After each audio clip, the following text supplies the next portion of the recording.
Good morning or afternoon, wherever you are. The COVID-19 outbreak has created a situation that I certainly didn't expect to see. In my business career, I've had to deal with fires, recessions, break-ins, general market challenges, but I've never seen the world economy just stand on its brakes as it has over the last month. How is this impacting our industry? How will it shape our future?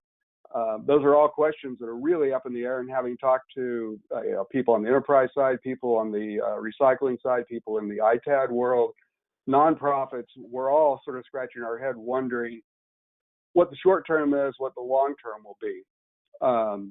How's this going to impact and how's this going to shape our future? Angela, could you go to the next slide?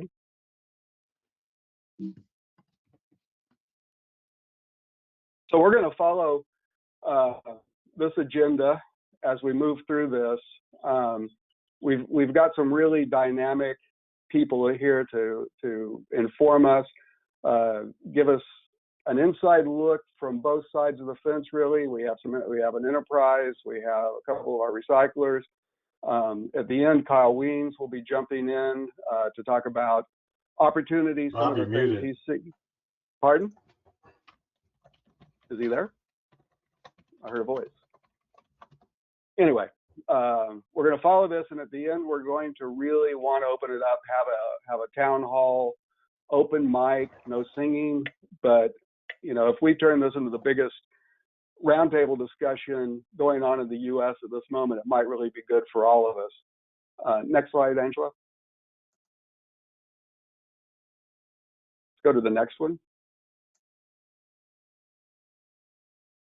So the guests that we have scheduled, we have Neal Peters-Michaud from Cascade Asset Management, Todd Zegers from Ingram Micro. Both of these guys have been a part of our e-Stewards community for a number of years. Todd and I were on the very first leadership council together. I'm really excited and didn't know if I'd even have the chance to get Renee Cordova Lotus to join us, but I saw her. It's hard to believe, but I saw her speak a month ago tomorrow, and it was a different world. We sort of had a hint what was going to happen, but we had no idea I had no idea at least that I was going to come home to Seattle and get locked into my house and rarely leave.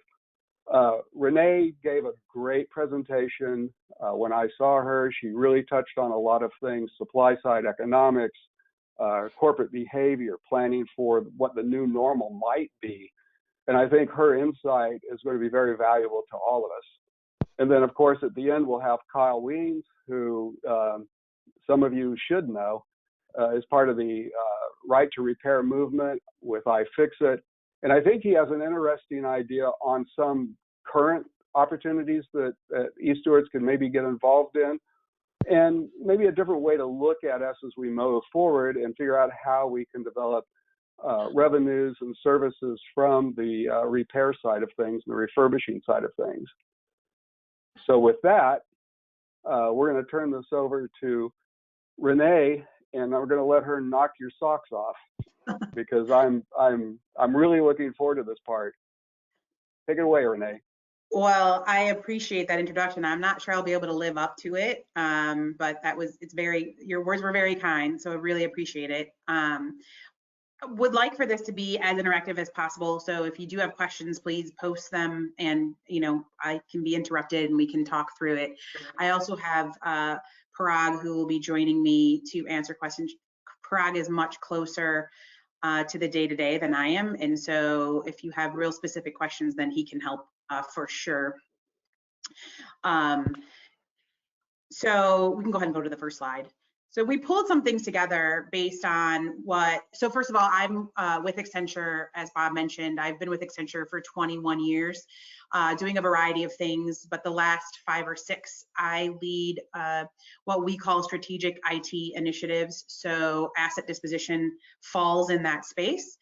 And so I have been working in this space for the last 5 or so years, not as long as many, but we have gone through quite a change from a more local model to a global model in the past couple of years. And so that was what I spoke about at the Ingram Micro Conference. And, you know, this today, what we're going to be talking about are the things that we have gone through, learned through in the last 6 weeks or so. It has been a little bit longer than that, to be honest, but you know, obviously more intensely the last 6 weeks or so. So first, we want to talk about short term. How are things changing? What are we doing? So we started out stopping disposing of our assets, right? So we weren't sure how things were going to turn out, and so we said, you know, so we have a very regular refresh rate, and so we put a temporary freeze on that refresh, that people are having to keep their PCs longer, so that we can reuse them as long as we could. I will say, based on some timelines, I think we are actually, and Parag can keep me honest, I think he wasn't able to go off mute. So Angelo, I don't know if you can help him keep me honest here, but I think we are moving towards stopping that freeze, that temporary freeze. That was the latest that I heard. So it has been pretty temporary. We are also, go ahead. Sorry? Parag should be able to speak. Okay, great, thank you. Parag, please correct me if I'm over speaking, but I believe based on what we spoke about last, that we do think that halt is going to come to an end in the— Yeah, it will have to in the foreseeable future. A lot of our halt was based on supply chain concerns, right? So a lot of our product coming from China or other geographies outside the United States, and concern really being, you know, what happens to the supply chain as we source product. And so in order to have more predictability, we put a halt on PC disposals temporarily. Yep. So so the next point is similar, right? We were repurposing some devices that, you know, the idea was to you know, give them to the asset disposition companies, but we kind of were redeploying, reusing as we needed to. And again, because of the supply chain and because of the orders we've been able to place, that again, this is something that will probably go back to normal in the hopefully near future. A big one for us as a global company is our delivery centers. So Accenture has had a work from home program for years. That's pretty extensive. The only place where that's not the case is in our delivery centers, right? So the delivery centers are really the only place that our resources are expected to come into the office every day. So enabling employees to be able to work from home for us was the most complex area for us, was the delivery centers. So places like India, the Philippines. And so what we did, it's actually fairly miraculous, was enable the majority, if not all, of our employees to be able to work from home. And so that meant a lot of creative solutions, shipping desktops to their homes, getting them lower cost laptops, those kinds of things, so that they can continue doing what they do, but from home. So the point next to it as well is building off of that. So we fortuitously, so we have a pretty rigorous testing process for what devices get put into our systems, into our environment. And we had tested and agreed to a lower cost laptops for our delivery centers before this hit the height of things. So we had already done the testing and approved and gotten the devices in our catalogs to allow the delivery centers to be able to order and use those devices. So that was good timing on our part, and it's worked well for us. in addition to the desktops that our delivery centers were using and shipping them to their homes. And then finally on this slide is, for us, we are a client-based business, right? So we help our clients do what they do better. And so we have found that this has increased the need for us to work with our clients to help get them into a good position of allowing their resources to be able to work from home, right? So we have done it for a really long time. There's a lot of companies that have been resistant to it, and there's a lot to think about from a security perspective, from a being able to connect, the tools to use to connect, all of those things. And so we have been working with our clients very closely to help them navigate this new normal for them as well. I'll pause there if there were any questions or comments before we move on to the next topic. This is Angelo talking real quick. So to ask a question in your panel, you'll see question, and then you can type in your question, and then I will be moderating the questions to our panelists. And at the moment, we have no questions. Okay, then we can move to the next one. If you guys have questions, feel free to ping them in. We can move to the next slide then. Okay, so what does this mean going forward? So I think, you know, there's a lot of things we've been thinking about for us and for our clients, and how is the world going to change? I think there's a lot of speculation, but you know, the big tagline, and I don't think this is going to be a surprise, but it's to enable the ability for everybody to be able to work from home, regardless of what the business is, so to empower people, your resources digitally, to be able to work from home. Obviously, there are some services that cannot be the case, but I think it is spurring the creative conversations of what does it mean, what can we do, and maybe things that we thought there's no way those can be done from home. Now we realize actually they probably could, and we you know, what are the things we need to do to enable that going forward? So, you know, that includes things like the security focus, right? So we have been able to do that without having to VPN from home, for example. So when we first started, that was a requirement. That's not a requirement anymore. And so for us, it's putting the infrastructure in place to be able to be confident that the work that people are doing from home, the tools that people are using, right? I think we've all read the articles about Zoom and its security flaws during this time. And you know, if that was the tool that you were relying on to have your meetings from home, that's scary, right? So being able to have the right tools to be able to have these kinds of conversations, right? This is what we do every day at Accenture. We have conversations via Teams, and you know, use cameras, present content, use a whiteboard. All those kinds of things are things that now I think people are going to need to think about what makes sense for the work that you do, and to be able to do that from home. So that investment in collaboration tools and what that means for you, what those security concerns are, right? That not everybody's going to use the same tool, but making sure that you're thinking about that and what that looks like. I think another thing that is super interesting, especially for me, we use analytics to make almost all of our decisions lately, which has happened really in the last 5 years for us, for me, and the work that I've been doing. And so one of the things that I don't think we have done before, but I know that will be happening, is the analytics to track productivity, right? I think one of the biggest concerns of a lot of businesses is, you know, well, if people are working from home, are they actually going to do the same amount of work as that they do in the office?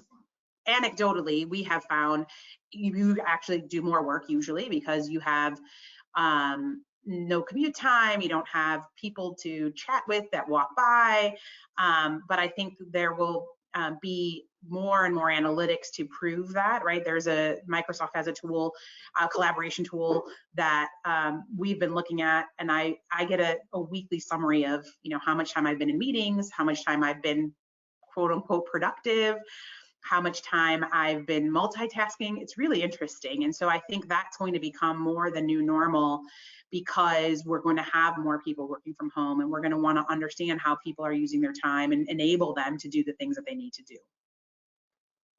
So this is Angela popping in. We have a few questions here. One of the first questions is, what's your procedure for getting devices back from at-home workers to your e-Stewards partner?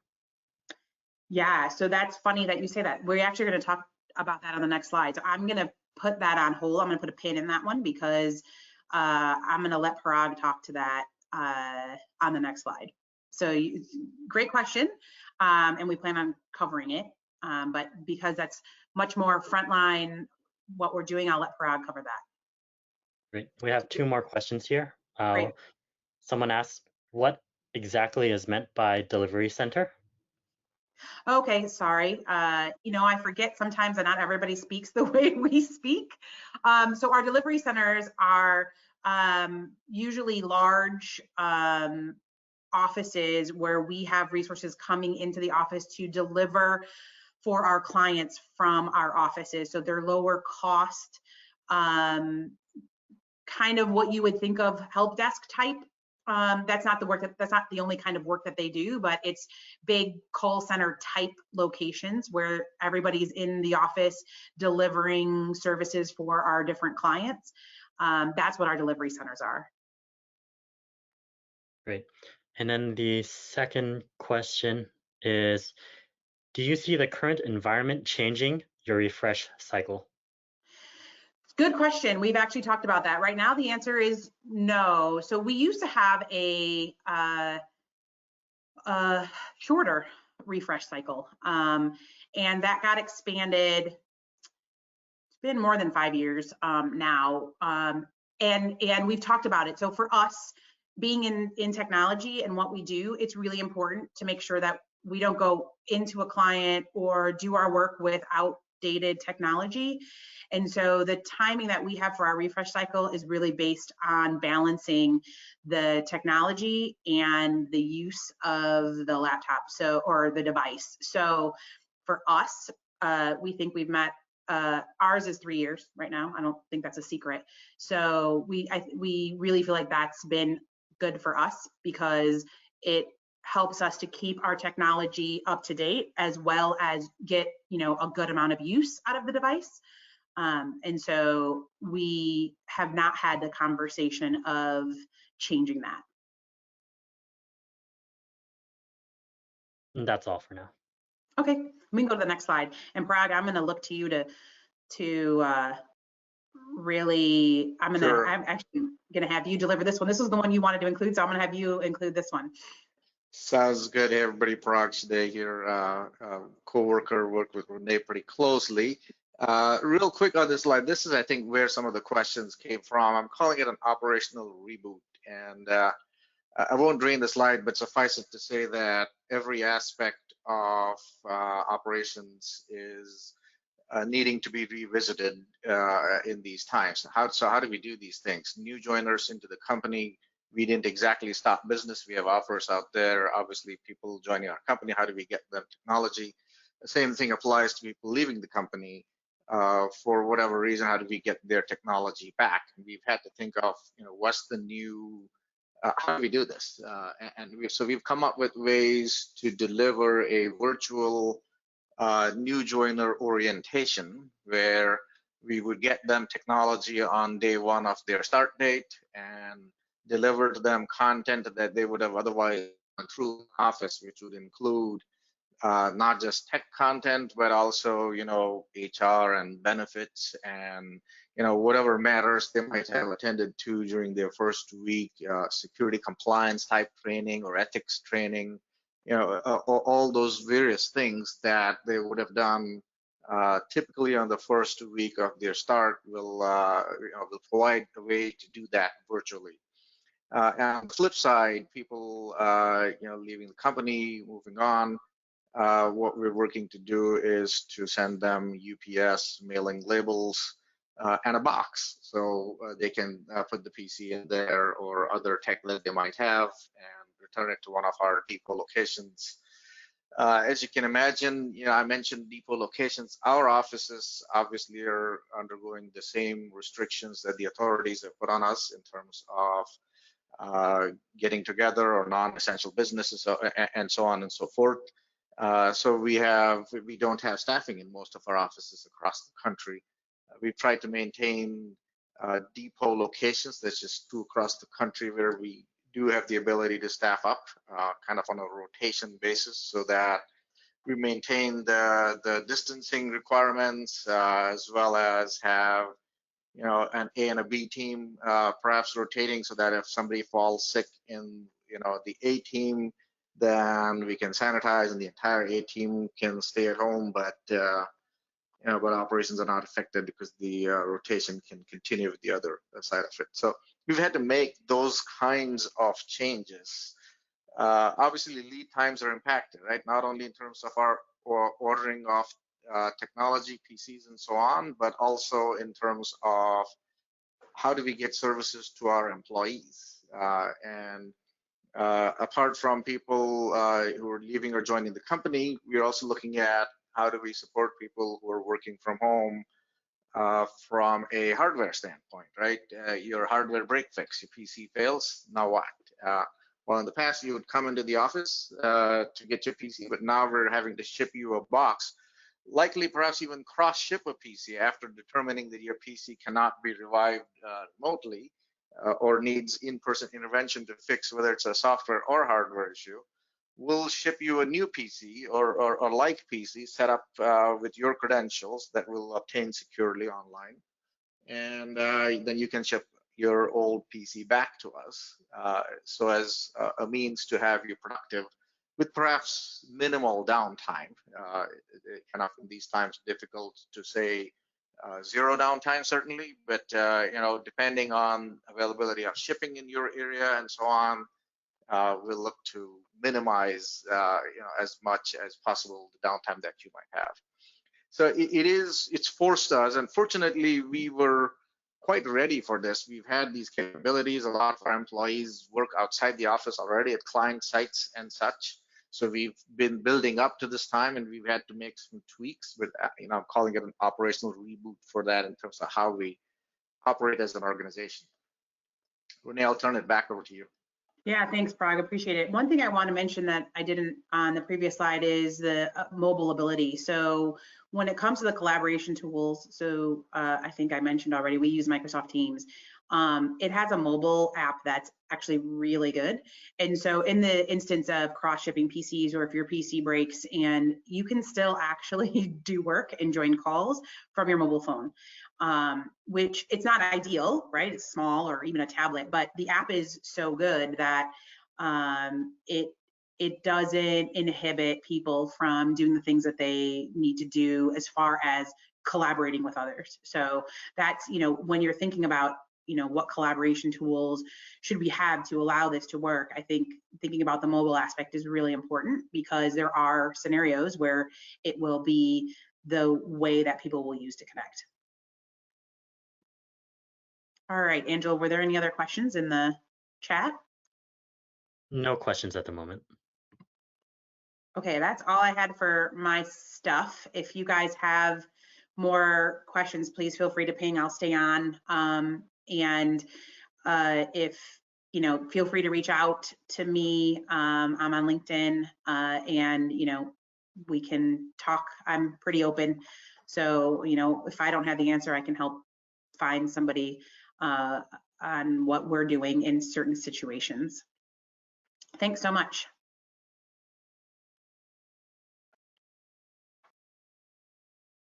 Thank you, Renee. All right, Angela, let's go to the next slide.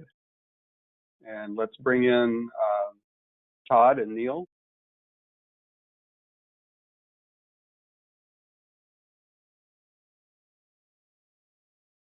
Yeah, there's Todd. Oh. Yep, there's Neal. Hello. Okay, good to see you guys. For this section, this is going to be more of a moderated question answer. Give us your thoughts. What are you seeing? Sort of a section. And of course, Angela will ping us if people are popping in with questions, or we'll just answer them in sort of a more of a roundtable thing at the end. But really, to start off, this is a very bizarre, unusual time. I can't imagine being in your shoes right now. I get the sweats when I think about it. So really, just to start off, I've talked to several recyclers over the last several days. I've heard people shuttered. I've heard people furloughing people. I've heard just about every scenario I can think of. So what are your major hurdles, and how are you keeping the wheels rolling on your business at the moment? Well, Todd's kind of first on my screen. So Todd, you want to go? All right. And then we'll pass it to Neal. Yeah, thanks for the time. I think, so far, surprisingly, employee attendance hasn't been that big of an issue for us. We do typically run, a mixed bag of full-time employees as well as temporary staffing agencies as a certain percentage, because obviously in ITAD, if you're an ITAD operator, your volumes kind of go up and down. So using a staffing company can help you out a lot with that. So when you do have to kind of let some labor go to make, to ensure there's enough work for your full-time employees, that's something in place. But obviously you can only pull that ripcord so hard before you're down to your full-time employees. You want to make sure they're going. So, I think as an organization, Ingram Micro and ITAD especially, I think, the first couple of weeks when this thing got really hot and heavy, we had a ton of fire drills. You're on the phone call, all day long, all weekend long with your leadership teams, et cetera, trying to figure out how to get the chess pieces in place, if this thing goes along a little bit harder and faster. So I think a lot of that stuff has kind of died down now. I think we're very well prepared. We've got a lot of the different, processes in place to address this stuff. But obviously, as anyone's probably feeling right now, the biggest hurdle is just making sure you have enough volume coming in the doors to keep employees working. If I don't know about Neal's organization or others, but 75% or more of our employees are warehouse workers, right? So we have to make sure we're getting as much volume coming in to keep those folks working. We too have a lot of office staff, so I think a lot of our folks who used to want to work at home that are now stuck working at home realize that maybe working from home isn't as quite as sexy as they may have thought it would be. I know I can't stand it. I would much rather be on an airplane or a hotel. I can't believe I'm actually saying that, because I thought I'd rather be at home, but I'm not. Some of the other challenges we're seeing in the warehouses, you've got, Amazons and Walmart, some of the folks that are trying to ramp up their operations are offering premium incentives out there for these folks to go work there. So making sure you can retain the employees that you do have, that you've invested in over the years, to make sure you keep that productivity and that IP, within your four walls is very important. A couple other things we're seeing is obviously in a bad economy, your scrap values tend to go down, whether you're not getting as good of a recovery on your materials as you did in the past is one part of it. And then obviously other things that may have been a small cost or cost neutral are now starting to go up in price, right? So we're being impacted on that. I think another challenge we have is just the daily cleaning of these facilities. So whether it's cleaning touch points throughout the course of the day, whether it's every couple of weeks going in and doing these fogging machines, right? And then whether it's 2 weeks or once a month going in and doing these deep cleaning procedures, obviously there's costs involved with that. You have to make sure employees aren't in the warehouse. And then obviously if a COVID case does happen inside of your facilities, making sure you've got the right playbook in place to make sure your employees stay safe first and foremost, but also make sure you've got all the measures in place to make sure you can kind of get your facilities prepped and back up and running, because none of us can, when volumes are down, it's tough enough as it is now. With that, to kind of shutter the doors for a couple of days is another tough thing as well. So those are probably the main ones that stick out to me. Thank you. Neal? Yeah, that's great, Todd. And I think it just shows there's so many things to look at. I think the way that we approached this when we started is to try and identify what are the goals that we want to try and make sure all of our programs are focused on. So the first and foremost was the safety of our staff and then the community at large. So we want to make sure that we're following those programs that are protecting that health and safety.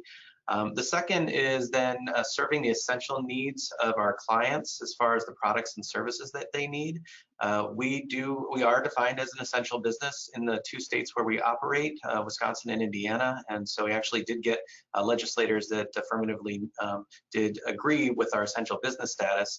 And so we do have some requests from some healthcare organizations that need to clear up some space and use it for a triage of other more important needs. So we are providing some limited service. And then definitely there's demand for the refurbished product to get it out to people that are working from home, students that need it from work from home as well. The third thing that's a value that really drives what we're doing is looking at viability of the business and providing a livelihood to our employees. So, balancing that and making sure, as Todd said, how do we manage that to ensure that the work is still here, that we're also set up for success with our customers, that when they do turn the spigot back on, we're ready for them. And how do we use this time right now where there might be people working from home that just focus on business process improvements, training and development, getting all of our systems in place, and continuing to improve so that when people do come back, we are just ready to hit the ground running. And having those values really helped, and then making sure that whatever we're doing to set up the policies and the programs is important. And I'm looking back at a timeline when we started this. We launched our business continuity plan or program on March 9th, so it has been pretty much a month since we started. Some of these weeks have felt like months with how much activity has happened, and I think this past week was the first week that felt like a normal amount of time in a week, but a lot has happened to get things in place and to respond. Great. For both of you again, what do you see as major changes with your customer base? How are they behaving? How many of them are still in need? How many of them feel comfortable having that interchange where you have your employees come on their site, and how comfortable are your employees with the idea of going into those sites, if that's even a thing? Neal, you were on a roll. You want to take it? Yeah, I think it goes first to how comfortable are our customers for just doing their own activities on site. So most people have already focused on, I think as Renee was saying, they're not doing new purchases and disposition activity. Right. So that helps because there's a lower demand for the services, which matches a lower availability of resources at Cascade to be able to provide some of the pickups. So we have a number of employees who are choosing to stay home because they need to do childcare and stay with their kids that are doing work from home. There could be other reasons. They might be caring for a family member at home. And so we've provided the mechanism and the compensation to allow people to do that. And to focus on keeping people safe. So we essentially have said when we've set up pickups that we've limited the number of routes that we would do any given day. We've set up very specific restrictions that we've posted on our website and communicated to our customers to say we need to limit the on-site activity that we're doing, the touch points. So we're no longer doing on-site inventory and very detailed activities on site, maybe hard drive crushing and things like that. If it's just a cart swap or pick up pallets of equipment at a dock where it can be controlled and limited access, we're still doing those activities. And we're asking people, do you really need us to pick this stuff up right now? Do you have the storage where it can wait?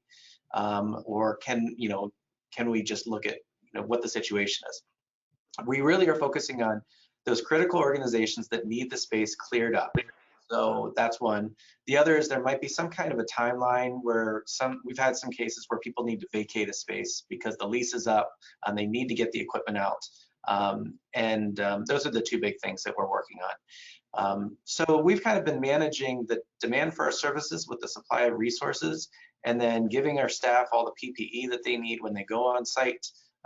So a lot of people have done this too with gloves, having masks available for people, not having the customer sign off on any paperwork, so limiting, changing those activities. And we have had some customers who had required an on-site inventory of assets before we've left, and they've gone back to their contract managers and negotiated an exception because of the circumstances to allow us to just take the equipment inventory back at our site and provide that report. So I've found through this whole process, communicating with our customers and trying to understand the situation has been very effective, and we find a way to solve the problem and take care of the most critical needs. Outstanding. Todd, what's Ingram doing with their customers? What's the interaction like? Yeah, I mean, pretty much everything Neal said, I would agree with that. I mean, I wouldn't have a whole lot to add to that. Obviously, we have some employees, whether they're truck drivers or on-site technicians that go out there to do that type of work that may not be comfortable going out and doing that now, right? I think over a third of our business comes from the healthcare sector, right? So we have a lot of work there, and we don't just do ITAD, we actually do deployment services, imaging, and configuration. So we've got regular contracts where we actually have technicians actually on site doing work. So we've had some technicians that are on-site techs that are hired from us by our customers that may not want to work there anymore because of whatever reason, right? I think that's probably a big one. I think the box program seems to be the biggest thing going on right now that Renee had brought up earlier, that because obviously you've got these folks at home, if they've got a laptop that crashes or whatever else, they don't send it back to the facility that may not even have someone working and receiving to even receive the device in the first place. So that may be coming back to us. I think the box program moving forward will be probably a big one. I think even Renee pointed that out, that the new normal of more people working from home is going to increase. We're also seeing, if I look at like our volumes in the first quarter, of the ratio of how many laptops we sold to the number of PCs we sold, used to be heavier in laptops and lighter in PCs. Well, it's kind of flip-flopped, right? So we're seeing customers that are just moving their employees onto laptops because they are at home and they're easier to manage in that regard. But I think moving forward, I think that's going to be our new normal as well, that more customers need to make sure that their employees are remote as possible. So again, I'm probably just rambling on now, but I think Neal covered it pretty well for the most part. Okay, well, I'll throw you another one then. Maybe this is one that's you both can talk about. We have so many remote workers. We have remote education. A lot of need for devices. I've talked to the city of Seattle. I've talked to a couple of other cities that are talking about needing more equipment to get out to kids, or just to, they're getting calls from remote work people. Are you seeing an increase in that demand for the refurbished equipment? And how long can that go on if we're not getting a steady flow of gear coming in, from customers? Is there a supply and demand issue that might rear its ugly head here in the next month or so? So Todd, you want to fly? Yeah, I think the initial wave of it is probably over, right, as far as the businesses go, because they obviously had to get their employees home. So whether they went out and sourced new or refurbished laptops, or like Accenture was doing with extending the refresh to make sure they've got more, I think a lot of that's done. We even heard of customers that were sending their employees home with PCs and their monitors because they had no other choice. So I think a lot of that wave has gone over. There still seems to be a pretty decent demand in the marketplace for refurbished equipment. We're still getting, as being part of Ingram Micro, we've got in the US 30-some thousand resellers that are obviously reselling new hardware into their customers. So we're getting all these requests from all these different channels looking for it. So I think on the business side, that has kind of diminished a little bit. I would say on the healthcare side, for obvious reasons, they're an essential business and they're growing. We're getting requests from them for, it's not 2,000 now, it's 100 here, it's 500 here. Maybe they didn't plan properly. So I think that's where the majority that's coming. We haven't started seeing, at least not that I'm aware of, big requests from the school systems yet. But if you saw some of the legislation coming out that Neal's part of the CARE organization, as far as the stimulus bills, how much they're going to give to the education space, it'll be interesting to see when that money is coming out, when they start buying. What's going to be more interesting to me is to see how the OEMs respond to this, right? So the schools aren't going to buy a Lenovo X1 Carbon for $1,200, but they might buy an X1 or a Lenovo Chromebook, right, for $200. So it'll be interesting to see how the OEMs can handle that demand and produce products in mass, right, to get that out there. Which, right now, if you're selling a used laptop for $200 or $300 on Amazon or somewhere else, if there's a Chromebook that meets the school's needs for $200 or $150, that's going to suppress the pricing. The other thing that's going to be interesting to see is if a lot of corporate layoffs do happen. So back in 2008, for those of you who were in the industry way back then, there was a massive influx of product coming out because a lot of the big knowledge companies that are going to lay off 10,000 people, 5,000 people, probably are going to be laptops. You're going to see the supply and demand hands kind of go like this. That's my prediction. Hopefully I'm wrong. Or they may just hold on to them a little bit longer to make sure they've got kind of a COVID response stockpile available for them if they need it. So my perspective. All right, Neal, do you want to jump in on that one? Yeah, great analysis, Todd. I think the one other thing I've seen in addition is that refurbished computers are in demand because of supply chain issues for the new equipment. We've had people contact us because they did put in orders for new equipment, and the delays are months out in some cases. And so just getting I'm interested to see too if the market will find more of an acceptance for refurbished product, because they might be forced into buying refurbished product and actually see it works well. And it's also a better supply chain issue in that it's closer to them in the United States, and we can provide that to domestic sources and to fill that domestic demand. So That's been good. We've done a lot lately with schools. So whether it's iPads that are going out to public school systems, also working with laptops that are going into other back to customers. One good example we had too is we had one customer with multiple sites, and one of the sites asked us to purchase a couple hundred laptops, and then I think 5 days later we get a pickup request from another site that was trying to get rid of them. So some of it was just matchmaking, like you guys should figure this out before it comes to us. So we're there to help kind of move the equipment from where it isn't wanted to where it is. Yeah, and one more thing to add, Bob. I don't know if everyone's Sure. aware of it. Again, as Ingram Micro, we're on the front end of the supply chain. Intel had a massive processor shortage last year that was never really quite solved, right? So you got this whole processor shortage plus this whole demand, to Neal's point, back orders. And people like Accenture, Renee, if you're still on the phone, they're going out there and stealing all the equipment because the big guys get to go first as well as the governments, right? So it'll be interesting to see kind of where Intel is in their supply chain production with just keeping up with demand.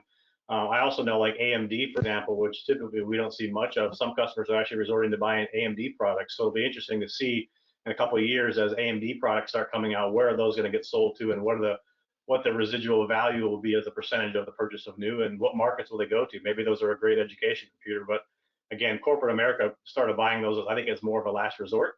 So it'll be interesting to watch the AMD side of it too. Yeah, the choking of the supply chain for having parts to feed the OEM machine was something that I've given a lot of thought, usually really late at night, about, and wondering what that's going to do to our industry going forward. If there's a slowdown on the OEMs being able to produce, and we still have demand. I think it was at your summit, Todd, where I heard one gentleman say that they were expanding their refresh rate to 51 months. And I know that was back a month ago, and we were all kind of knee jerking around. But do you see any changes coming with a choking of the supply chain to the OEMs, making that gear a little bit more precious on this side of it? And like you said, maybe after we get on the post COVID period, will we hoard stuff? Do you think that's a possibility? And that's going to obviously impact our e-Stewards, right? Yeah, I mean, listen, hopefully, right, in a perfect world, we'd all love for this thing to just stop and get a bunch of pickups and a bunch of product dumped to us, but it also could help hurt us because, again, your supply outpaces demand. So as much as that sounds good, that may hurt us. I would rather see kind of a gradual curve of people starting to release these things over time, selfishly. So it'll be interesting to see if people truly hold on to it, and all of a sudden, let's say come September, you get this massive dump in the marketplace, right? Because that's going to hurt all of us, because now not only are we going to see values decline when they finally release it, is you're going to have 3 months of quote unquote starvation to some degree, right? We all got to fend and do everything we can to keep costs down and just to make it through and survive as this hardship comes upon us. So there's probably more gloom and doom than there is upside right now. But hopefully I'm wrong. Neal, do you have anything to add to that, or I'm sure you do. No. You blew me out of the water. So, Todd, when we spoke last in Arizona, we were talking about supply and demand, and about the demand for the refurbished equipment. And at that point, we were really kind of concerned that demand was going to go up and all of a sudden supply was going to drop down. Do you still have that sort of grim viewpoint that there's all the supply in the world, but all of a sudden it's going to be gobbled up and then it's going to drop off? Or what do you think now, a month after? Well, I think on the supply side, there's no supply anywhere. There's no supply on the new refurbished, right? So the question is going to be as the new supply comes in, are people going to, are end users going to hoard it, right? And then dump it all at once, or are they going to start releasing it gradually? I think is the big thing, because it will go like this if they do dump it all at one time. But I don't see the OEMs flooding that much new into the marketplace at once, just because everybody wants equipment, right? Right. And I think I misspoke. I think what I really meant to say was your inventories. It was a different kind of supply as opposed to supply coming in, but the inventory you have and the demand of your consumer wanting that material I was wondering if there was any equilibrium being found on that, or if we still were a little out of balance. Yeah, we still have unlimited demand on our side, but we have customers coming to us and resellers every day. I'm sure Neal and the rest of it. It's a great time to be in this business if you have product, right? So you gotta enjoy it while it's here. Right. So that's what I was wondering, if you think you're going to have this period of time where you have a lot of product to sell and it's really helping with the revenues, but you're going to get to a point where your inventory falls off because you don't have that fresh stock coming in from your customer side. Yeah, and we're seeing huge declines in pickups right now, right? Listen, the box program is going to help customers get stuff to us and increase our volumes a little bit, but it's not going to make up for the lack of our normal course of business of pickups right now. So I would say we are just kind of about to hit the water off the diving board to some degree. As far as when I look at the trending of pickups coming in, they're way down for sure. Okay, Neal, you got something? Yeah, sorry, I had to mute because we have fighter jets doing air shows over in the background. I'm always appreciative of that. So. Yeah, so I think inventory is going to be interesting. We actually had a pretty good stockpile going into this. So we've also made a decision that we are triaging some of our equipment to prioritize it going to domestic sources, to our customers, to the schools. And so we held back on some things, and we're kind of prioritizing the testing to go like laptops and tablets to focus on that. And then we'll work on some of the data center gear, desktops. It'll be interesting to see how that's going to work. And again, the question is, how do we turn that spigot back on? We're really trying to, the thing that we're trying to do to manage the inventory and to get it to come in at a reasonable pace is to maintain really good connections with our customers. So having our customer service staff just check in with our customers. How are you doing? Are you planning your new deployment projects? Let us, so we're not the last people to know, which seems like it always happens. If we can get a heads up on their plans, because we're also want to say, as soon as you're going to do some work, let's get you in the schedule, because it could potentially have everybody ask us at once to get in here. And we hope that we can prioritize the new inflow of inventory that way in a reasonable fashion, and kind of slowly turn the everything back on as people come back to work and start doing getting back to business. Yeah. Okay. Well, go ahead, Todd. I think trying to get a forecast from your customer is ideal, right? Which, Neal, as you know, is extremely challenging, because what they tell you today is usually either half of it or a third of it. But going back to the labor part of it, right? Managing your labor in the warehouse for an ITAD or an e-waste company is one of the most challenging things. So getting a predictable forecast of what's coming in, knowing how many bodies you need back there producing the goods to make sure you're delivering on customer SLA is the biggest challenge. So if you're not prepared, and all of a sudden these customers, you didn't get the information ahead of time and they dump all this equipment on you, now you're going to give all this stuff backlog. Your customers are going to be upset, right? You can't get people on fast enough to get the material through. So. Okay. Well, this has got probably a really unfair question, but I've known you guys long enough that I feel like it's okay to ask you an unfair question. So what opportunities do you see developing during this difficult time as we start to come through the fog and maybe get on the other side of this? Are there some real opportunities that you think you can take advantage of? Anybody want to grab that? Yeah, I'll start with this one. I've been saying that it's been through this whole crisis, people have been very civil, and it's just, I think business is going to be different, both internally at Cascade, how we work with customers. I think people are just, we've always had a good culture here, but I think, just to continue to take the approach on how can we really help people out and understand their situation. People are in different situations. So it'll be interesting to know how business interacts from that personal interaction level going forward. And that's one thing I'm curious to see what will happen. I think I'll have a big impact on people caring about companies that care for them. And so that's when we say we want to take care of our customers, especially in those critical industries, I'm hoping that's going to pay off for us in the future, because we sincerely want to make sure that we're taking care of those the people that are on the front lines of dealing with the coronavirus, and helping keep people engaged if they need to work from home and take school from home. I also am very excited about the opportunity for people to see more value in refurbished equipment. Since our industry can supply more product, we sometimes have this belief that refurbished products aren't good enough. I know that when we've been getting these devices out to people, they're like, this is good stuff. Why am I paying 3 times as much for something new when I can, put in a new hard drive or just clean it up and refresh the OS, and this is good to go for a while. So I'm hoping we can have people recognize that value, and it also provides it creates distributes the product to more domestic buyers, and that's good for the industry too. Great. Todd? No, I agree with that. I think there'll be 2 different camps. I think one is you'll have your camp of customers who typically operate on a cloud-based environment with their applications, right? And they can take on pretty much any refurbished device and still be up and functional. I think as you get into some larger corporate applications where they're very proprietary applications, they have to have certain chipsets to load the images on for them to work properly that have been tested by their imaging teams. I think it'll be a little bit different animal there. What we're seeing already is obviously the box program is kind of a no-brainer that the more employees at home being able to collect those devices. That's a program that's growing for us. I think the other one is storage.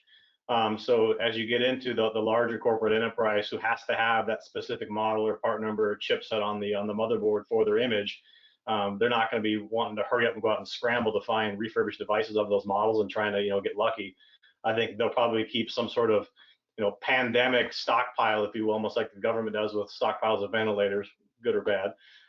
But I think they'll probably have some sort of need to store devices based on a certain percentage of what they would consider, critical employees for their environment. So if they have 10,000 people that could potentially work from home, 3,000 of those may be absolutely essential to the business. So maybe they keep at least 3,000 of those devices stored somewhere. So do they really want to keep those on site at their location and have to send an employee into a pandemic situation to try to image those and configure those and send those out? Or do they want to put them with a partner who has got the ability to scale up or down quickly and get those things out? So I think storage and deployment services and stuff like that should be a big opportunity for us. Outside of that, fundamentally to just standard ITAD, I don't think there'll be any sort of massive, eye-opening changes. Hopefully I'm wrong and there's some new opportunities that come out of this, unfortunately. But I think, the storage and deployment services will probably be a good one for all of us to look into. Great. Angelo, do we have any additional questions? Yes, we do. First question is, does Cascade utilize a box program too? Yes, we do. So we've done it where we can send out individual boxes, empty boxes, have people ship items, send them back. We've got a kind of an innovative program with mobile devices. We can send out the boxes with dividers for tablets, phones. Makes it easy for people to collect them and send it back. Yeah, it works really well with a prepaid label. Just like Todd said, yeah, it's a great way to get the equipment or make it convenient for people without having to send staff on the road. So it works really well. And then the second question, I believe this also may involve Renee, but do you expect to extend remote working as a standard approach for those employees who traditionally worked in a center or office environment?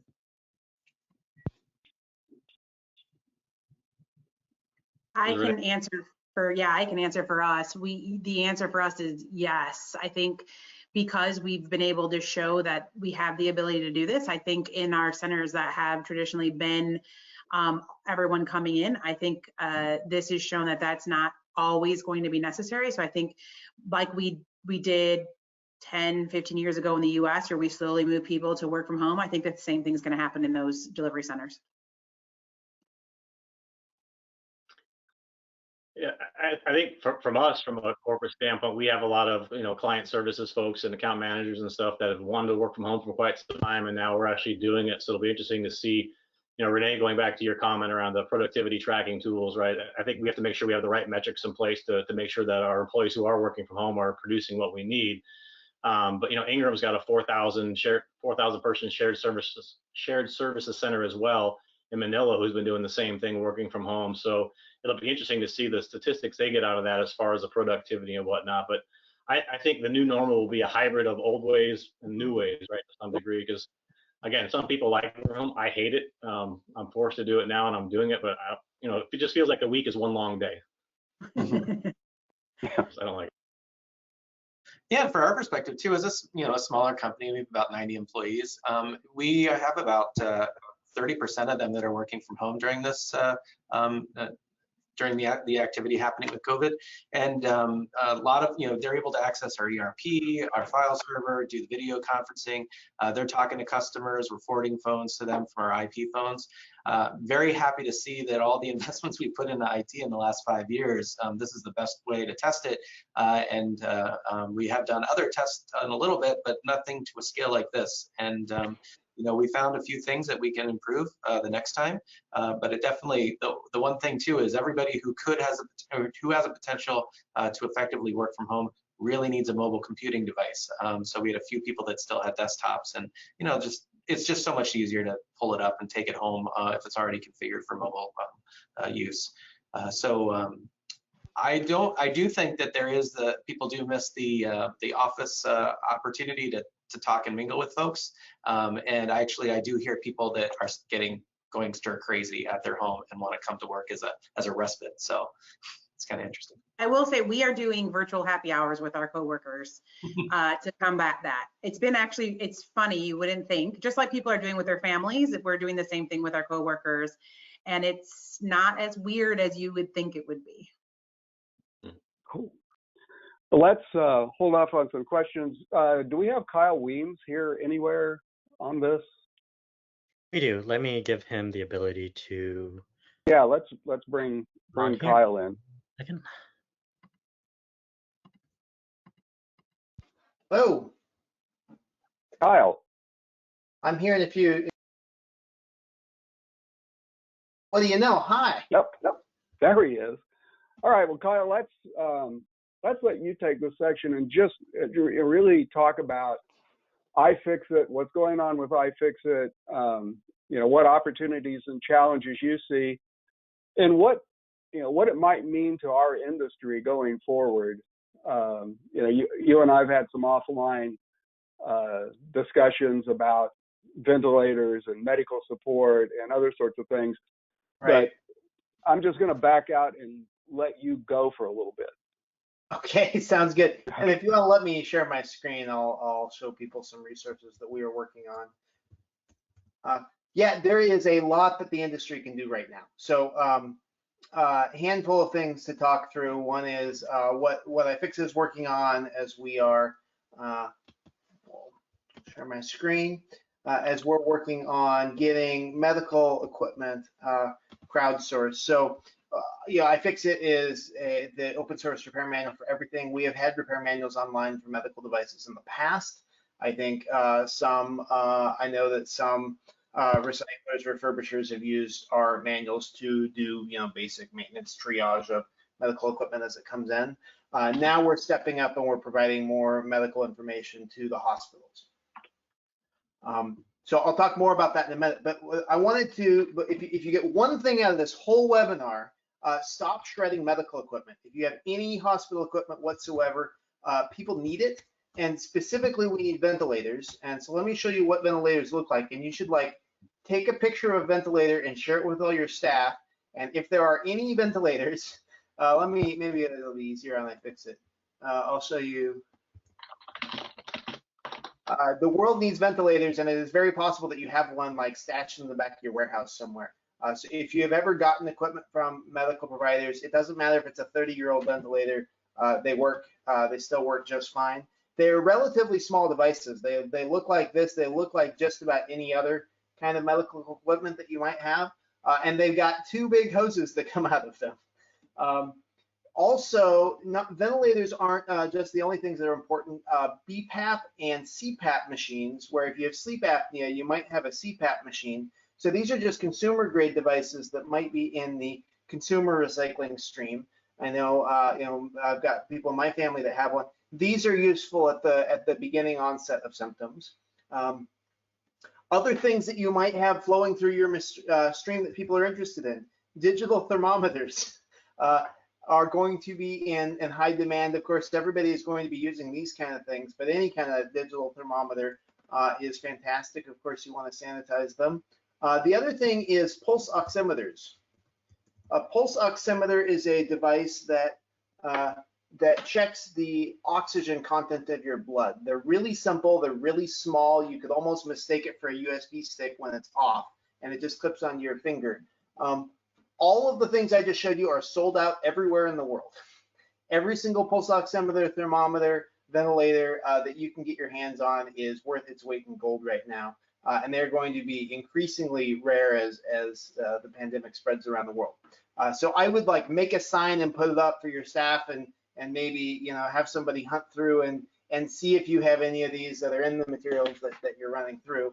And then if you do have them, I don't want them, sell them. Get as much money as you possibly can for them, or donate them to your local medical providers. Just get them out in the market and out of our warehouses. So that's my public service announcement for the high in demand products that we're going to see. Of course, the rest of it, as we've been talking about the whole call, is people want laptops and equipment for operating at home. Any questions about that? Bob, that all makes sense? Yeah, no, Kyle, that was right on point with some of the things that we've talked about, and some of the things that I've talked about with cities, public,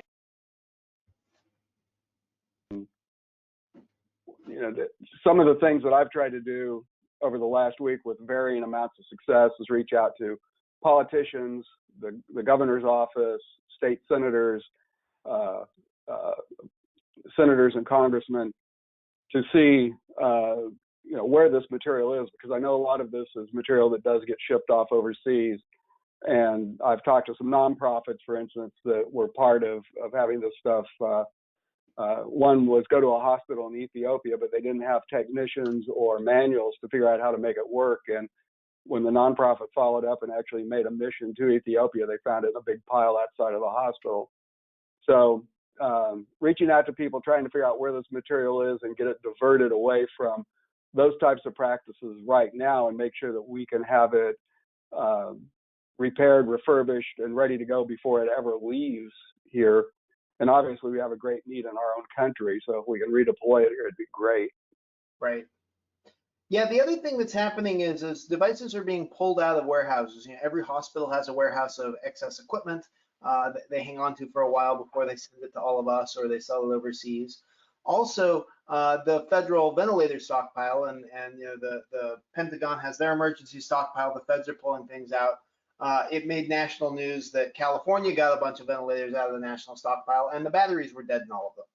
And so Bloom Energy set up a refurb center where they're like, we're going to refurbish these ventilators. And I think it really was changing the air filters and changing the batteries and hitting the reset button on the preventative maintenance schedule. But that kind of work, of course, all of your technicians are capable of doing. And so it might not be a bad idea to reach out to your local health departments and say, hey, we have expert service technicians. They're available to help if the hospital biomeds get overwhelmed, or if they have a higher volume than they're accustomed to. Also, we've seen the emergency services, as they're setting up auxiliary sites for additional patient intake. I think sometimes, certainly in the UK, they've put out a big call for expert engineers that can help them set up temporary field hospitals. So I want to walk you through what iFixit is working on. This is our ventilator repair page. We identified initially target 200 ventilators that were high priority, that there was not service information publicly available for. So far, we have manuals online for 80% of them, and we have lots more coming online soon. If you're looking, if you've done work in the world of maintaining, repairing medical equipment, you've probably come across this website. This is Frank's Hospital Workshop. It is run by a biomedical engineer who is in Tanzania helping train biomedical technicians across Africa. And he's posted these service manuals, and they're fantastic. And he's got a good collection of them, but he is nowhere near comprehensive. And so we are helping him out by getting as many service manuals online as we possibly can. We're in a good place with ventilators. We also just loaded up about 200 anesthesia system repair manuals, and we have another somewhere north of 20,000 service manuals that we're in the process of triaging and getting online. So we're we're anticipating that within the next few weeks, certainly by the end of the month, we will have the most comprehensive medical equipment service manual that has ever existed, all centralized in one place and easily searchable, like you're accustomed to from all the other service manuals on iFixit. So this has been all consuming. It has taken, I took my entire engineering staff off of writing regular, consumer electronics repair manuals, and we spent the last few weeks working on medical devices, and we've made good progress. I'm hearing from the biomed community that it's useful, but I would hope that it would be useful to all of you if you got folks like Ingram that are processing. I don't know if you're doing medical devices for hospitals as well as IT assets, but it's certainly there's a lot of value in these products, and they're getting snapped up. I am looking, if anyone has, I need a PB540. Let's see. This is, maybe it's the 560. Yeah, it's the PB560. So this is Medtronic. Medtronic has released the full engineering documentation for one of their older ventilators, the Puritan Bennett 560. We have a team of engineers that is working on developing a new ventilator based on all of these schematics and specs. And that team needs one of these ventilators to reverse engineer to kind of see what it looks like. We've got all the digital files, but we need to get our hands on one physically. So if you know anyone who can get us one of these, preferably a broken one, so that we can fix it in the process, and when we're done, get it to a hospital. So that's my sort of whirlwind tour through what iFixit is working on, what we're thinking. I would encourage you to keep a close eye on your material stream and train your warehouse workers to keep an eye on the kinds of things that are more going to be more in demand. Even basic things like webcams and microphones are all of a sudden very, very valuable, where 3 months ago maybe they weren't. Well, thank you, Kyle. That's real informative stuff, and I know from talking around to some mayors and to some city manager types, they were telling me that they do, like what you were saying, they do have a supply of this stuff in county hospital warehouses. The health departments at different cities have this stuff. So if it's something that any of our e-Stewards can get their hands on and actually work through, that'd be great. Why don't we see if we can bring everybody back on and open up the mic and just have a free for all of questions. If there's anybody out there with questions, everybody's been very informative, but I'd like to really give everyone who's watching this a chance to ask questions, put forth opinions, share any intel they have, so we can make ourselves a better community. And with you guys, I'll kind of shut up, and you can speak to any issues that have come to mind. Did we lose Renee, or is she still around? Renee had to drop off, but okay. I will be either unmuting everybody. If it gets a little too chaotic, I might mute people and ask people to raise their hand using the raise hand function. Sure. But for now, I'll unmute everybody, and hopefully it's not too chaotic. First one to have a dog bark wins.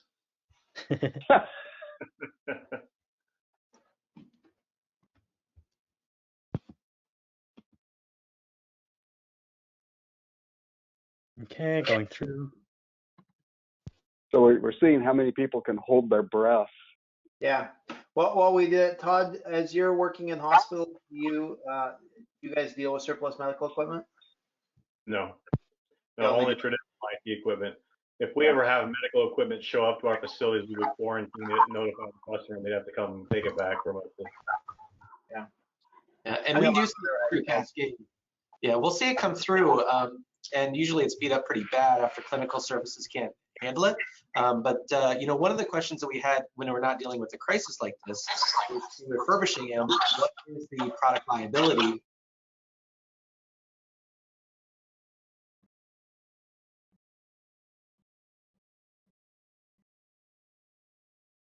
Yeah, what's the product liability? That's a great question. And I haven't dove into the specifics of it. I think that's partially why a lot of this gets sold to the developing world.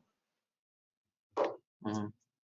Okay, this is But I Angela. mean, to some extent, I mean, what we have seen, there was an extensive study, FDA study on medical instances of medical accidents that were caused by a variety of things. They traced it down to the root cause, and a significant number of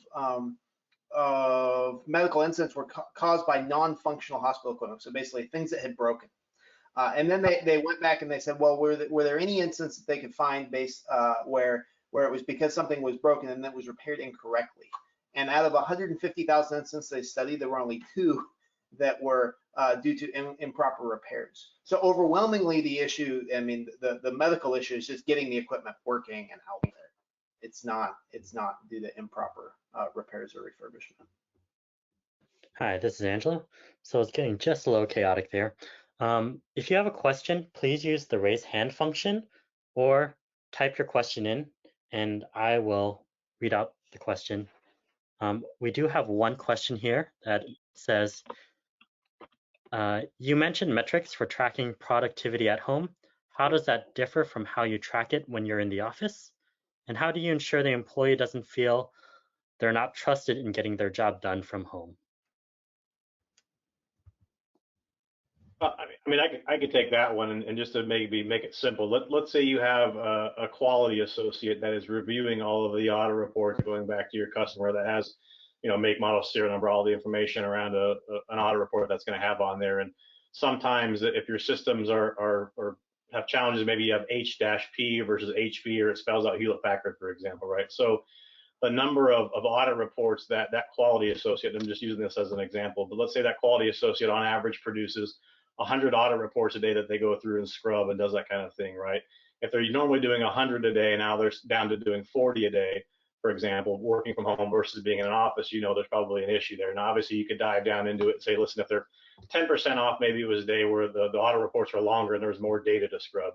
Or maybe they're going to do 120, that employee is actually more productive when they're at home because they're not bothered by other things around it. So that would be probably a really quick and basic example. But you can take pretty much anyone's job. Obviously, if you're in sales and you're hitting your numbers, then I don't care if you work on the beach. My sales team is probably on this call, but I'll take that for. But listen, I think there's pretty much every job should have some sort of tracking metric as far as what they're expected to deliver. And if you can kind of look apples to apples home versus being in an office and see how they're performing based on those kind of standardized metrics, you could realize whether that's productive or not.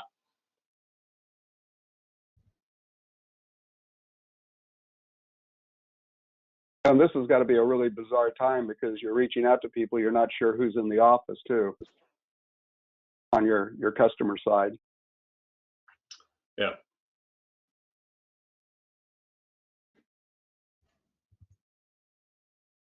Just a reminder to everybody, you can use your raise hand function if you have a question, and I'll unmute you, and you'll be able to ask your question, or use the chat function that you have there to ask your question, and I'll field it to our team here. I'll throw one out just to be a pain, but what are you expecting from a business point of view, from your business planning? What are you expecting the rest of 2020 to look like? You're welcome. Yeah, I mean, I can give you, my answer is, obviously being part of a large corporation that, is we're obviously not publicly traded anymore because we're on my H&A group, but, we're still kind of act like a publicly traded company. You can imagine the corporate questions we get as far as what the outlook looks like, right? So obviously nobody has a crystal ball. So what we really look to do as a group is, okay, what's our worst case scenario, right? What's our moderate case scenario? What's our best case scenario? So you got to kind of look at each one of those scenarios and figure out, what customers are going to do what customers are going to, go bigger, which ones are going to even be around potentially after this, right? And then how does all the financials based on what your customer performance flow their way down, and how do you adjust your business and make the right cost saving measures, whatever it may be, to ensure you stay in business, right? And then you look at the moderate case and look at the highest case. So that's really what we're doing, which is probably a good habit to do on any monthly or quarterly forecast based on what your pipeline looks like versus what your customers are telling you, et cetera. Neal, do you have anything to add to that? Or?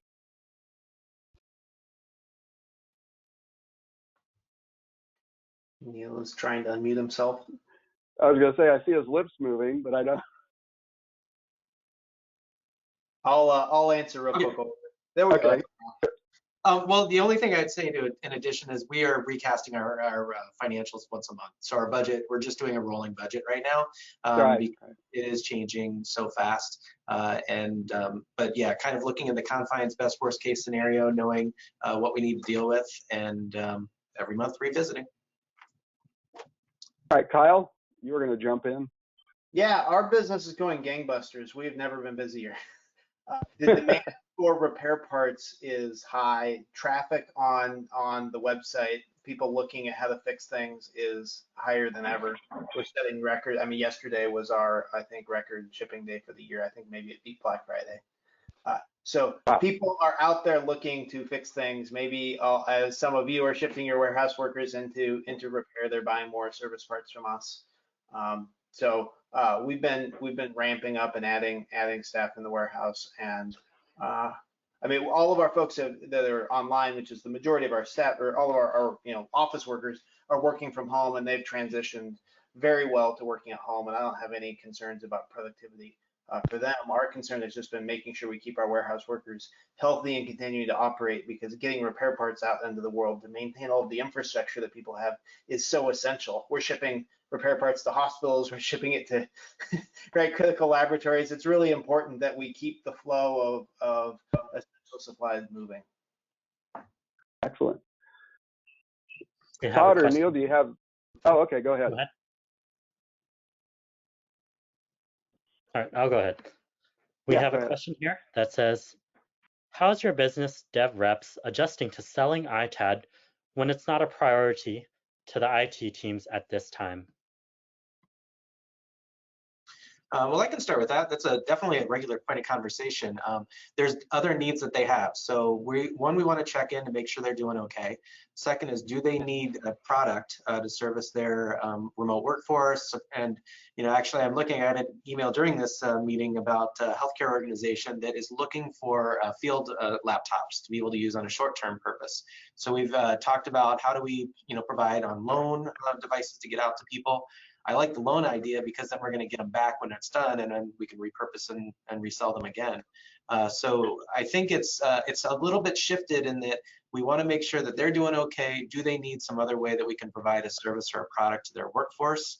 There are other things too where they might be able to do the work remotely. So again, it could be the box programs that we have. Is that something that's available? Mobile device exchanges, and then planting the seeds for the future. But it always goes with being very considerate about the times and what people are dealing with. And if people don't want to talk right now, totally fine. Yeah, I mean, I would probably argue our guys probably are not banging on the phones and doing all the normal LinkedIn and everything else that salespeople normally do to go drum up new business. I'm sure they're still keeping in touch with those customers in case a need arises.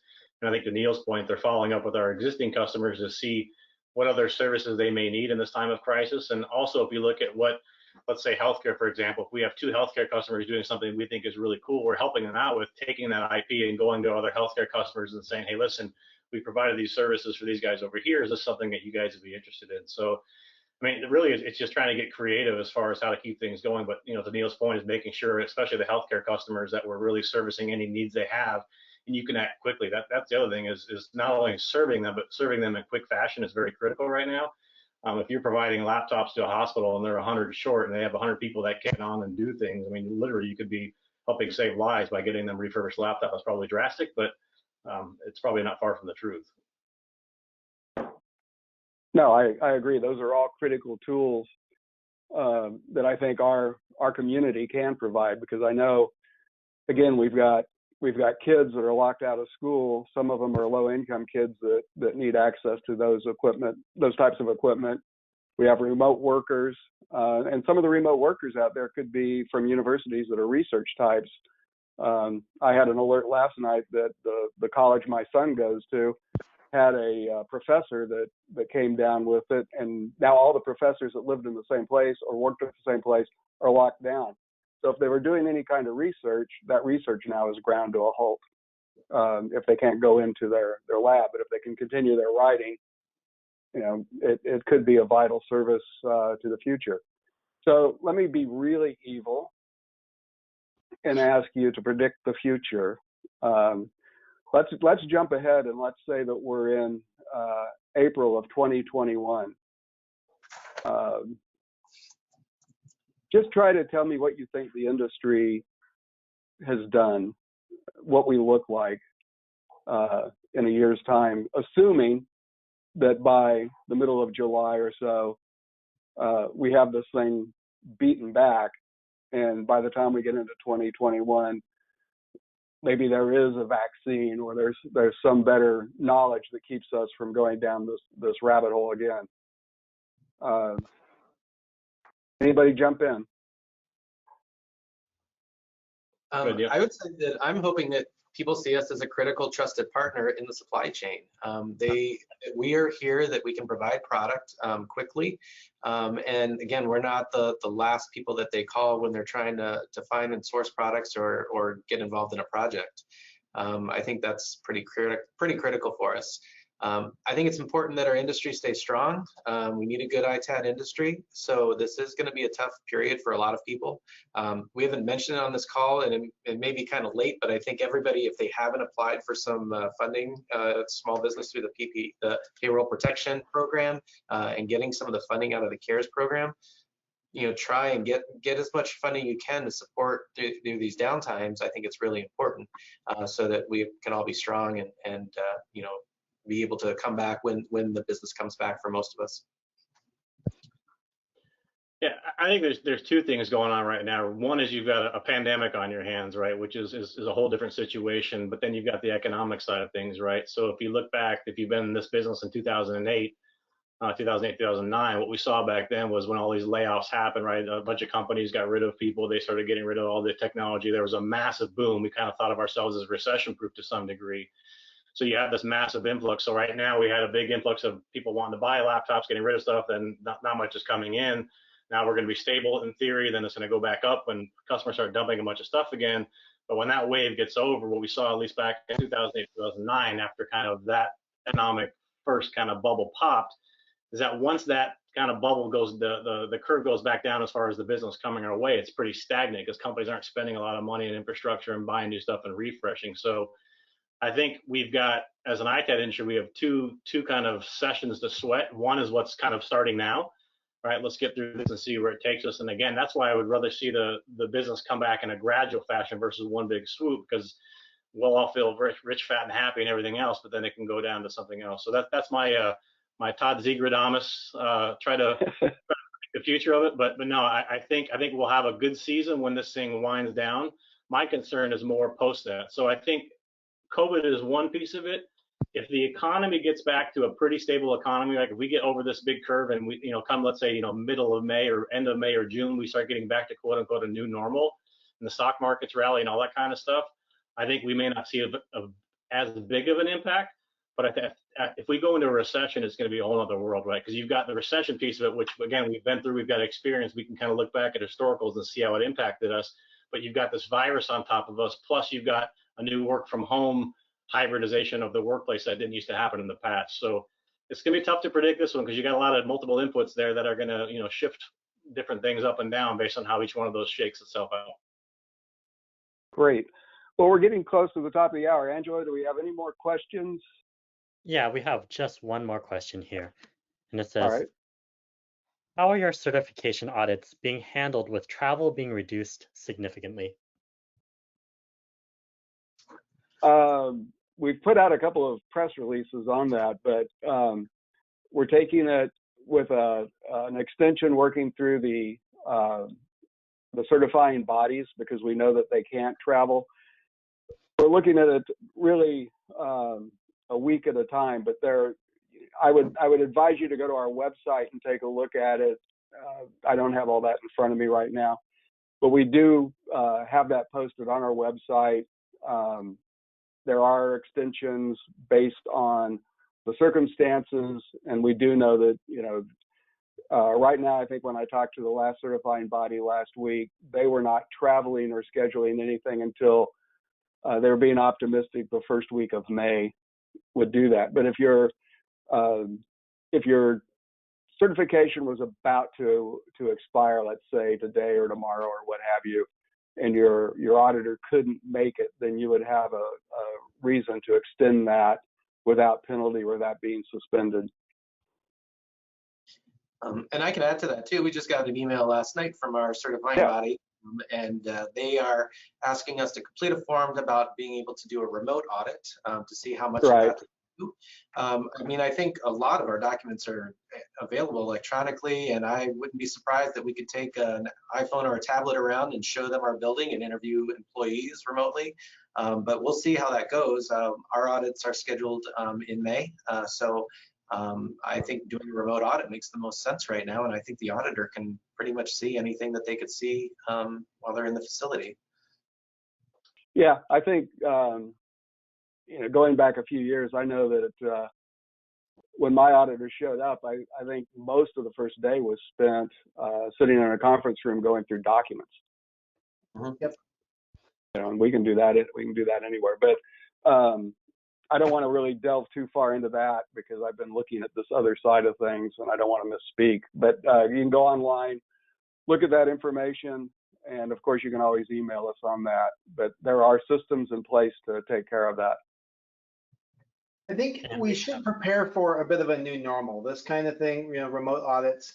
If you think about seeing someone with a mask, I think we associate that with Asia, and we think, well, they're paranoid. They're paranoid because they went through SARS. Mm-hmm. Right? And that's a cultural change. I don't think masks are going away. And I would think about all the sanitization measures that you're taking and things that you're doing with your staff. Plan on that continuing for a few years. The vaccine, they're saying 18 months. It takes a long time to get things through human trials, which means that we're going to go into the warm season. Things will die down, and it's going to pick up again in the fall and winter next year. I don't anticipate that we'll have a vaccine in time for next Christmas. So expect us to get back to normal, and then there will be this fear that may come to that it will come back. And so think about every aspect. If you're selling used devices, you almost want to provide people with a certificate of sanitization before they get it. People are going to have this sort of fear of buying used things. We'll have to compensate for that with marketing and controls. Yeah, no, that I agree with that because I know just the fear of bringing in groceries into the house or anything else, bringing the mail in once a day. There's a bit of paranoia about wanting to make sure it's wiped down and you're washing your hands and what have you. So with that, I think we should wrap this up and let you guys get back to doing what you do. I want to thank all of you for taking the time out to visit. Hopefully it was something that our community got a lot of good out of. And I know that this is a very troubling time, and I've talked to a lot of people. I like having different points of view coming in. Just sharing opinions and strengthening our community is a good thing. But every time I listen to people who are walking a slightly different path, I feel like I learn a lot. And one of the reasons I wanted to have Renee on here was just trying to sit in the seat of an enterprise who's dealing with disposing of IT is very, very valuable for us on this side. And I think that was worthwhile. And then, of course, you three come at it with a completely different angle. Todd and Neal, you have similar business plans, but you don't do things exactly the same way. And it's good to hear how you're doing this. And I'm actually really thrilled that both Cascade and Ingram are up and running because I have talked to some operations that are momentarily shuttered and have nobody in their facilities. And then having Kyle really sitting there and pumping us all up with all the reuse possibilities, that's great. And I think for maybe some of the smaller members of our community, really thinking of that as being the way to go, really getting their teeth into creative repair might help those guys bridge that gap. So extremely worthwhile from all of you. Again, I can't thank you enough for being a part of this. And I look forward to seeing you guys in person sometime in the near future where I can actually shake your hand and, share a glass of wine with you or whatever else we can pull off. But very appreciative, and I'm pretty sure that everybody who sat here got something out of this, and that's all we can ask for. So be safe, be healthy, be sane, and we'll talk to you soon. Thank you. Thanks, everyone. Thank you. Thank you all. And as the last thing, we will have this webinar be available online afterwards. Take care, guys. Thank you.